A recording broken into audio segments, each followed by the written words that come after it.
Hi, thank you all for coming. Very happy to introduce Aaron Kunin this evening. Sappho's fragment 38, "You Burn Me," in Anne Carson's translation, compresses much of Western poetics into a minimalist arson of subject, verb, and object. The Inferno? You burn me. Pretty much all of Sylvia Plath? You burn me. But what if Sappho's salvaged papyrus read, "You freeze me," instead? This is the alternative history of feeling, or affective politics, that Aaron Kunin articulates with algorithmic precision in his latest collection, Cold Genius. It might seem cold-blooded, or, heaven forbid, post-human, to adopt such a hypothermic perspective in verse. Only a god can laugh coldly, Kunin almost sadly observes. At its most metaphysical, wit forces a frozen rictus from us ticklish subjects.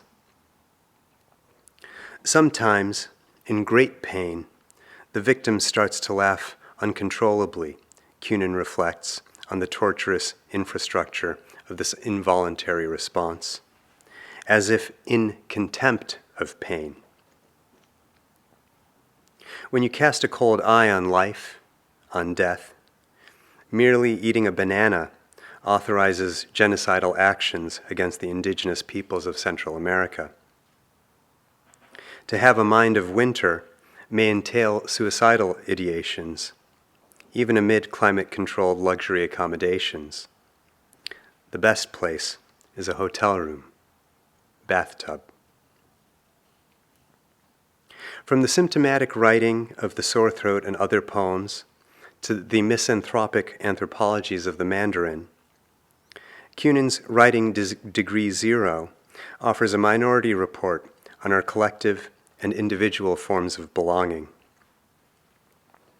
Toward the end of Cold Genius, the poet finds himself quite literally stopped in his tracks by a passing attraction that evokes the grand historical tradition of Neoplatonic love.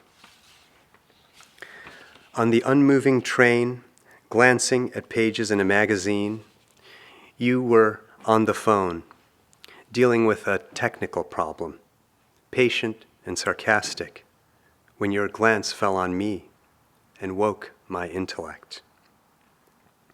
You seemed to address me, your voice rising in 2 syllables that were almost my name, a word that, when at age 5 I first heard it pronounced, I mistook for my name. What is this word? Uttered by a stranger addressing customer service, so like the poet's name that he once, as a child, mistook it for his own. Errand. Maybe all poets are called to their vocation. Errand, by a self-misrecognition born of memory and desire. It makes perfect sense, then, that Kunin should quote his own voice, repeating itself, attending to itself throughout Cold Genius. I wasn't up to it, his speaker confesses on the threshold of this literary echo chamber. What is it? A love affair? The Weltgeist? A technical problem? If you listen to the silent stresses resonating throughout this work, you'll hear the subject, abject, object. I wasn't up to it. Please join me in welcoming Aaron Kunin.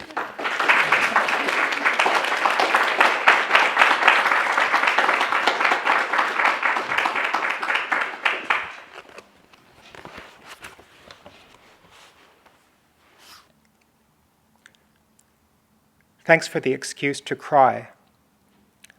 I was looking for a reason to cry in public, something he can't say, and it agitates him. Can they fire me for that? An acceptable reason. Don't underestimate the importance of these scenes of research and reflection. Also, to fool yourself into believing you are doing work.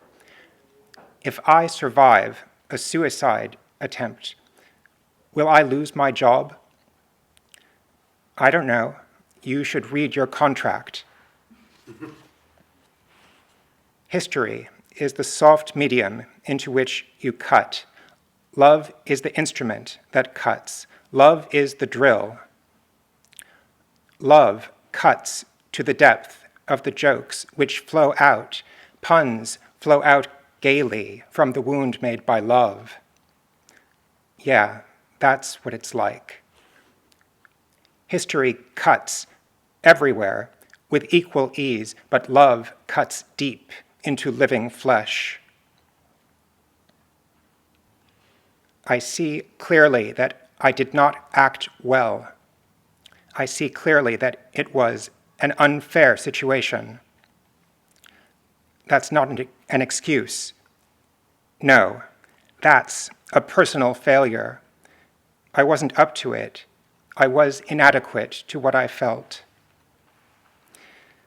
Even if there's no solution, you should still be able to act well because you are a formalist. Not an impossible situation, just an unfair one. A cut from an ancient knife point. Most of the writing is done on post-it notes. Meanwhile, certain words continue to appear in poems, inadequate to what I felt. Wash yourself twice every day and make yourself happy once. Title, How Can a Mere Thing Be Sad? Hold your breath and wait. Correctly cold, regularly low breath from the open door, the killer inside me whose imagination rules this door to remain unlocked. I am connected to you by a name that I am unable to pronounce during business hours. One name was Elizabeth Johnson. That would make me happy. Something was almost communicated,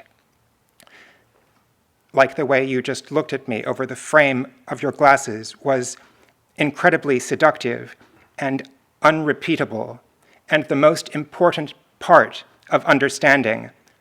That's what you're missing.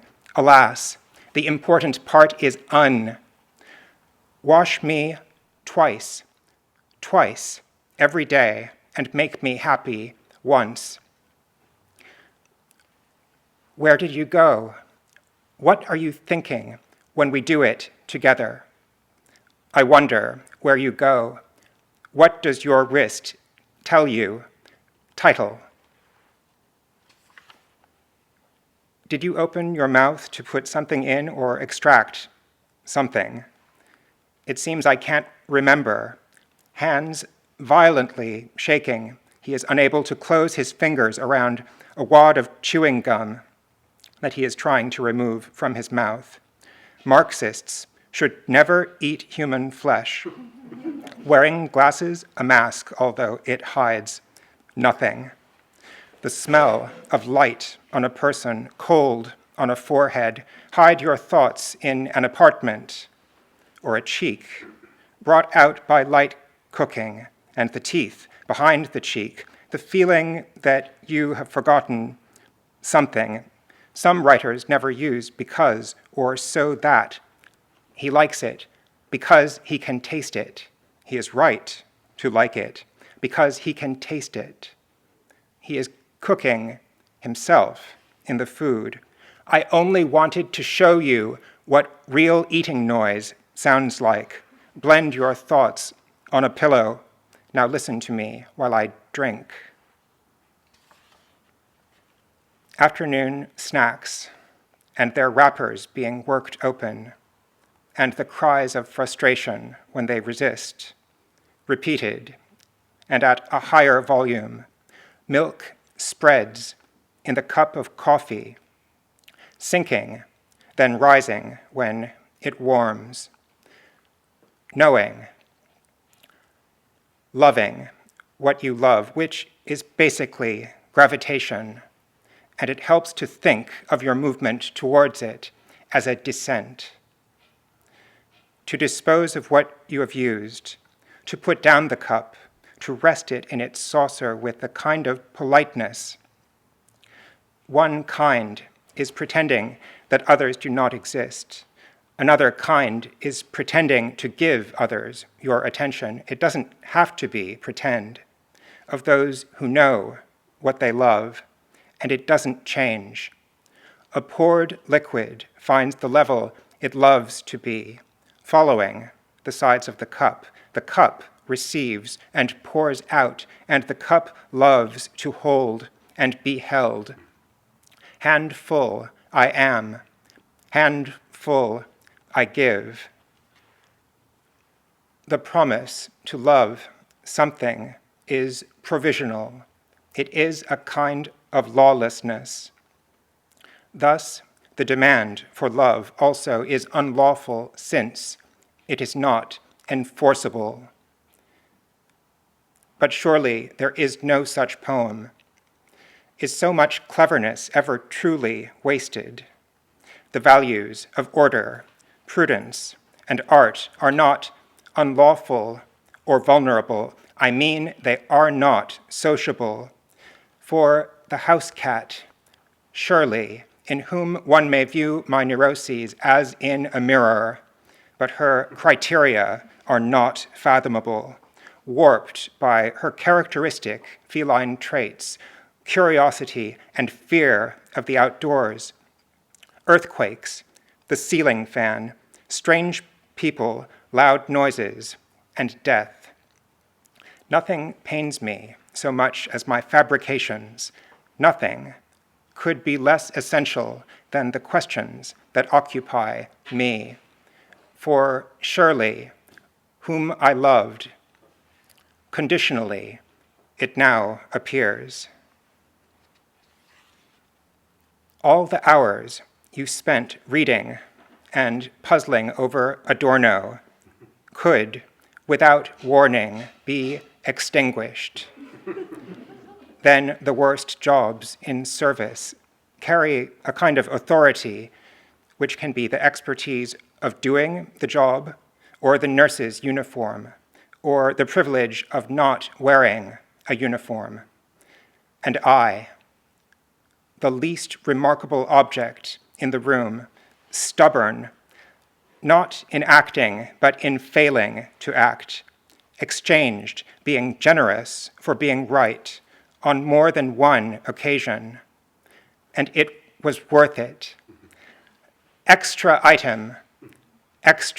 items, not to realize the object, to put power into the form. The powers of service originally were abilities. And I, the lobster on the plate, robbed of the powers of speech, or acquainted with failed eloquence at least, in the New Testament sense, acquainted, not believing exactly in the innate, but fiercely protective of latent and dormant qualities, admit to having a personal stake in awkwardness and a distaste for outcome-based education. Cold genius, that thing you study. All cleverness is a result of classical learning and, along with wealth, is the source of strength. We could go back and forth a few times, insisting we are fine and inquiring, really? And I, an extra item, with my onlooker affect, lack of graciousness, and the unusually cold temper of my critique, because Cian said controversial literature is supposed to be hot, Hot to trot, but this is remarkably cold, a frost piece. Now I go inside things and find their secrets, accidentally extinguished. I don't need more than the space between your fingers. Now go inside. What are you going as? That thing you study? We have accidentally extinguished it. What was it you said you wanted? To put power into the form. What was sent? What was meant? It starts in the ankle. You see it in the ankle. Why are you staring at my ankle? What parts of me would you like to touch? The ankle. London is a map on which streets, rivers, houses, and faces are marks. It can't be helped, even if you are a cat. Ah, it can't be helped. You do it just by looking. Just like when you drop a book and it acquires a dent or a fold. A naked body exposes very little, as long as its mechanism remains hidden. There's no removable panel, like on the back of the vacuum cleaner, that would allow you to look at the parts, moving and still. They appear on the map as marks.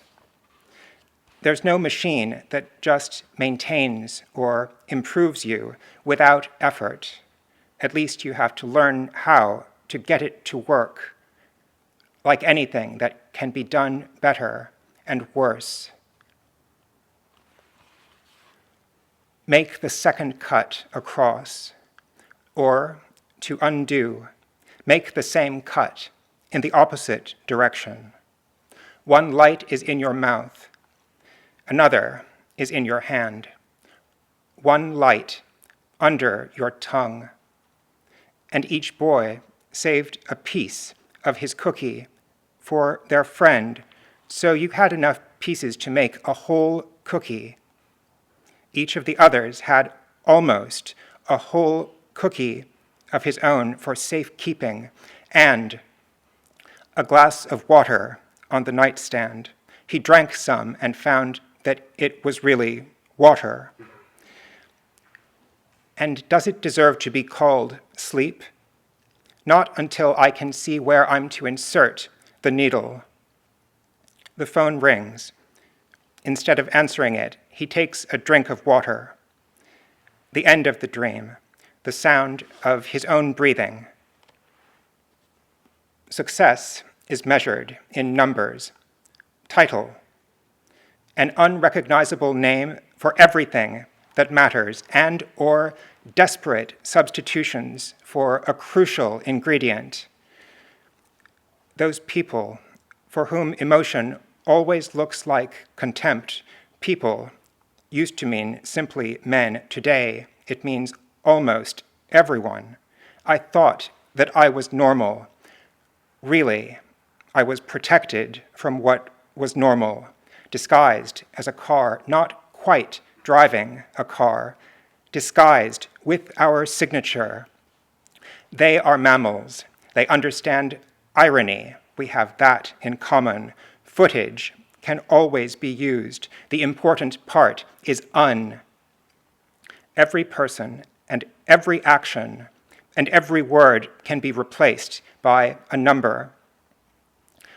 More people love you than you know. But even if everybody loved you like everybody in the world, only a few would find a way to make you understand. Cleaning must fail. Good spot to commit suicide. Nothing to distract, interrupt, or change your mind. Little mess, and someone to pick it up tomorrow. The best place is a hotel room, bathtub. Remember the poem by Lisa Jarneau, where she took the paper that Jim Buckhouse wrote for undergrad intro to philosophy class about whether he could be wrong about being in pain and changed it to Paris. I'm doing the opposite of that. This little body I uncover without expectation of pleasure, intimate but not sexual, like handling someone's stomach. Or has that been rezoned? All professors of English should take a vow of celibacy. Do you even enjoy the things you call pleasure? I was tempted to whisper, do you love me or do you merely love your work? Both varieties are restricted. Anyone who has made a list knows how difficult it can be to do work. My job is finding curves, overlaps, and confused by things that used to turn you on, links on the burning necklace. Without activating, it recedes, rough and smooth, interests of the flesh withdrawn from you. I resented the things I loved and couldn't feel. Only the cold recognizes the appearance of love. Gelid, the heart, wrapped in a plastic sheet, acknowledges the power and extent of love. You turn me on, but you don't make me laugh. You don't turn me on, but you do something better. You influence me. My turn is a kind of uniqueness. Only criminals know how to enjoy life. Change it back to pain. Do not restate, do not resuscitate. Visualize myself in a hotel room when the door opens and pain enters. Title, Brothers, marker. What really upsets men? Brothers, no generalization about how men are can be a compliment to me even, or especially if I am excluded from it. Brothers, we are missing a unit that is called a syllable. Brothers, men holding doors for women. They stole my process. The inside of the mouth sounded very wet, no? Proclaim what is missing. How sad is my process? Into the darker, dark, trembling I go, precise instead of merciful. Title, Brothers, marker. Why are you blocking the shortest path? They show that they have understood you by applauding, by shouting with laughter, by sitting back in their chairs, by looking away from you, by not allowing you to finish, trembling it. I'm Chiquita Banana, and I'm here to say the only thing that really belongs to you is your death, and you can't cut a piece of it out and give it to me. Erotic imagination is limited, and I'm trying not to be judgmental, and I'm trying not to protect myself, but I've never been good at that. I have tried hard to cultivate indifference regarding success or failure, like many poets and critics who are in love with failure, like the pigeon checking to see if the empty tray was still empty, or like your colleagues checking the same tray once or twice in life. I have been successful in love in the month of May.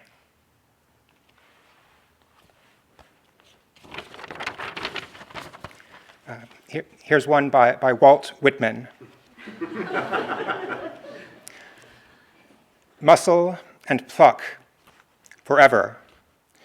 What invigorates life invigorates death, and the dead advance as much as the living advance, and the future is no more uncertain than the present, for the roughness of the earth and of man encloses as much as the delicatesse of the earth and of man, and nothing endures but personal qualities. What do you think endures? Do you think a great city endures, or a teeming manufacturing state, or a prepared constitution, or the best-built steamships or hotels of granite and iron, or any chef-d'oeuvre of engineering, forts, armaments away? These are not to be cherished for themselves. They fill their hour. The dancers dance, the musicians play for them. The show passes. All does well enough, of course. All does very well till one flash of defiance. A great city is that which has the greatest men and women. If it be a few ragged huts, it is still the greatest city in the whole world. The place where a great city stands is not the place of stretched wharves, docks, manufactures, deposits of produce merely, nor the place of ceaseless salutes of newcomers, or the anchor lifters of the departing, nor the place of the tallest and costliest buildings or shops selling goods from the rest of the earth, nor the place of the best libraries and schools, nor the place where money is plenteest, nor the place of the most numerous population.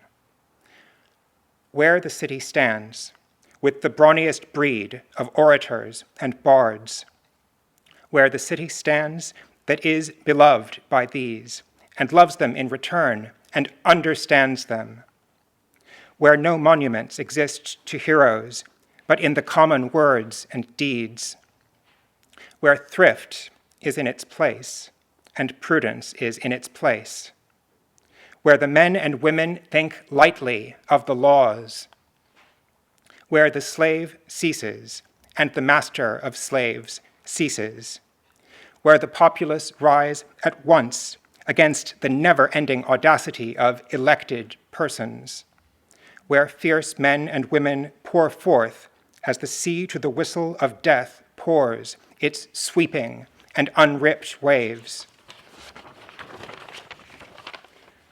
where outside authority enters always after the precedence of inside authority, where the citizen is always the head and ideal, and president, mayor, governor, and whatnot are agents for pay, where children are taught to be laws to themselves and depend on themselves, where equanimity is illustrated in affairs, where speculations on the soul are encouraged, where women walk in public processions in the streets the same as the men, where they enter the public assembly and take places the same as the men, where the city of the faithfulest friends stands, where the city of the cleanliness of the sexes stands, where the city of the healthiest fathers stands, where the city of the best-bodied mothers stands. There the great city stands. How beggarly appear arguments before a defiant deed. How the floridness of the materials of cities shrivels before a man's or woman's look. All waits or goes by default till a strong being appears. A strong being is the proof of the race and of the ability of the universe. When he or she appears, materials are overawed. The dispute on the soul stops. The old customs and phrases are confronted, turned back, or laid away. Where is your money-making now? What can it do now? What is your respectability now? What are your theology, tuition, society, traditions, statute books now? Where are your jibes of being now? Where are your cavils about the soul now?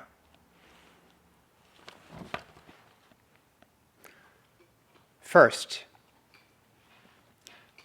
Mother made me by removing her luminous beauty from one area of her body, earth, where her foot fell, cooled, and hardened around the dent. Impression left by a fingernail in the skin of an apple. I never grew, but more and more of the beauties she had in me dwindled, teeth seeming to lengthen, showing their roots as the gums recede, just a piece of Mother, with all her treasures kept back. On my tongue, the edge of an unpleasant flavor that I instinctively knew to be death. A proud and overprotective parent of the one thing she had invented, she rather enjoyed seeing her blood go about in a different shape. My sweet Mother. Proud of all that I kept hidden, deeply moved, or merely chewing, I learned early to hear the sound of coughing with unconcern, merely a cut through which you may see a short distance into her face, and that's her mouth, uniformly silver, a cold color in hair, green eyes blanched gray, where I learned to seek happiness in a woman's glance. She burned through the earth when she divided her store of beauties from her substance. The remainder froze, and she froze the remover, as alike as one of the halves of an apple to the other. Could two faces make a third face by friction of one mouth against another? Could one face split into two copies of itself? And I, their mirror, now told apart by temperature, or the notch in the ear, or just by pointing, of luminous beauty, her defining feature absent from your composition, a seemingly casual mention. I looked up from a fiery outline, her face held warring energies in check, sovereign and ecstatic. I would have enjoyed saying that my forehead was hotter than her iron, but truthfully, I guess, it wasn't, since the brand left a visible scar. I love women. Second, give him irony. First, a trope, then a sexual fetish, then a government program, because when you long for an object, instead you join a society. Am I lessened by your knowing what I know, loving what I love? There is no reason to think so. Sleep brushed his face, shrouded his doubtful expression. The bold image of a dream played across his eyes. A glimpse of stalking. You merely seek sensation and organize society. Supported by clouds, not a hand. Then Founders' Day. Am I lessened by your loving a book written by me? Doubtful. He walked into it until his shadow vanished. His shadow he approved, but not his reflection.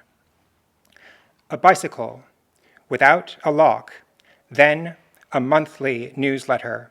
You build community. Did you want something? No tail on this one, just another head, a singing head. Am I lessened by your reading my book. A book can be a thing too many. I must put myself together so carefully that when you take me apart, the parts detach in the correct order. When you fetishize an object, you become a member of a community. As far as I am concerned, they are not mirrors. Am I lessened by your love? No. Only the regret of causing somebody pain, not guaranteed against acid burns. Recall the indelible rule of commerce. You want an object, but you are going to get community. And by my love am I less? You are lying. You are a statement, not a question.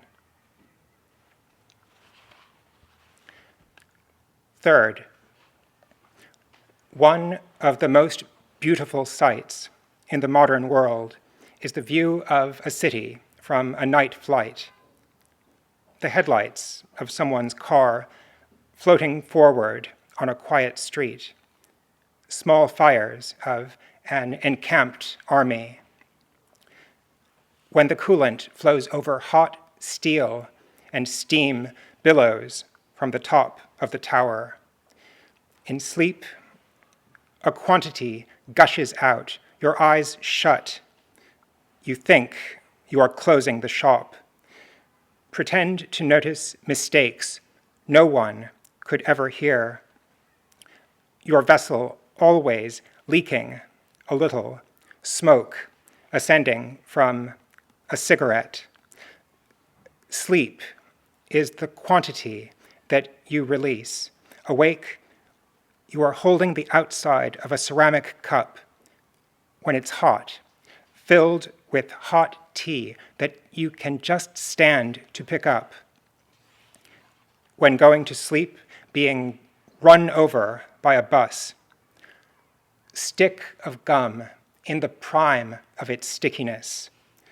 Cake of soap cleans, is clean because it constantly sloughs its surface and renews itself.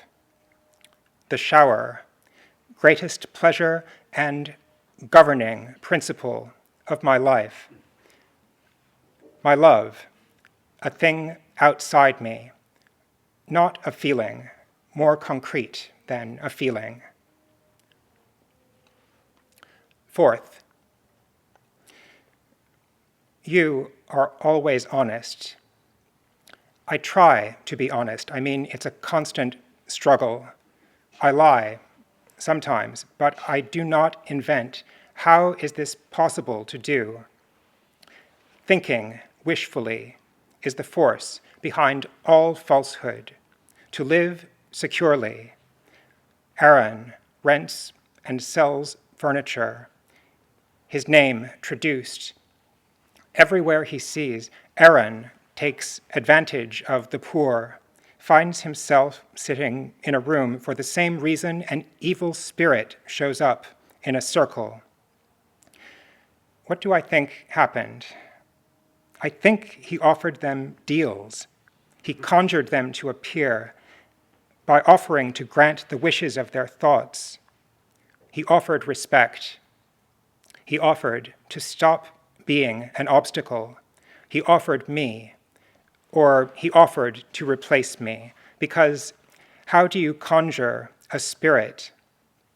Just like catching a fish, and even his name has been used as one of the baits, because how do you control a spirit, just like a spirit controls you? Temptation, the thought of what you wish for causes you to appear and intervene, because you can't name the actual object of your thought, which tempts you, you have to tell a lie, naming a possible object no one could want.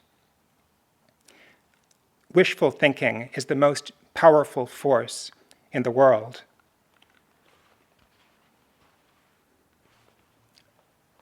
You were responsible for her death. You wished her dead, and she died, as all will die whose deaths you wish, as well as those whose lives you would spare.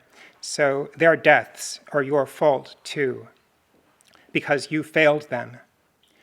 Add to them others, killed through your negligence, under your sign, on your behalf, those abandoned or never adopted by you. To you also the guilt of those who were your tools, confronted by their faces, legs, arms, and voices joined together, their work not done, dishes in the sink, undischarged obligations. He died in the battle. Then fear and sadness infected my milk. My baby died. On the boardwalk, I died when you turned your car into the crowd. I died in a cage. You don't even recognize them. They look like different people. If there remain some few whose deaths you did not cause, think about what your ancestors did to get your nice things, which have been your nice things for so long. They really are not very nice. Build a monument. Hire a choir. Do not remember. Do not think. Not today. Do not let my guilt cause my death. Never quite convinced, artist of bourgeois guilt, that nice things are nicer than nasty ones. Learn to enjoy atoning for your inheritance, being held upside down or bound by a fire. Will this expiate? Your pleasure soon dissolved in guilt, because now you are taking pleasure in the worst thing you have done. I wake up. My body doesn't. I can't move. I think I can't breathe because my body is running the sleep-breathing program, not letting me control my own breathing. I hallucinate someone who sits on my chest and stifles my breath. Once it was the chicken pox, a man who said, "I will always be part of you." Another time, it was Renee from school. I felt her fingers close around my throat. "I am not Renee," she whispered, disguising her voice, in the hands of an angry God, with one hand being held, and with the other held to the fire. I thought it might be you. I knew it was you when I heard your voice. What you said was similar to the chicken pox. I am still with you. After you spoke, I regained motor control. My hallucination ended. Was it my cat or the devil? Weight settles on me. Is this sleep? I'm Chiquita Banana. My name is taken from the shop where I was made. I have a lot of words in my head that I don't say. I love the warmth of the candle, and I also enjoy its light. Of course, I sometimes do misspeak the meaningful words in my head. If I should let my voice go, what obscenities I might utter. We can never entirely sleep, and sex, as everyone knows, is mostly dormant. The library is a sexy place, since the books on the shelves are mostly dormant. Being a poet means that I am not constrained to make sex from my own obdurate flesh alone. I also have opportunities to make sex out of words and concepts. Therefore, as a poet, even I might be considered sexy. The ingredients of my being are words and flesh, mostly. Everyone has the same flesh, only the words are different. A recovered name suddenly floods the memory, taken from the shop where I was made. I once gave someone a dictionary. Thank you.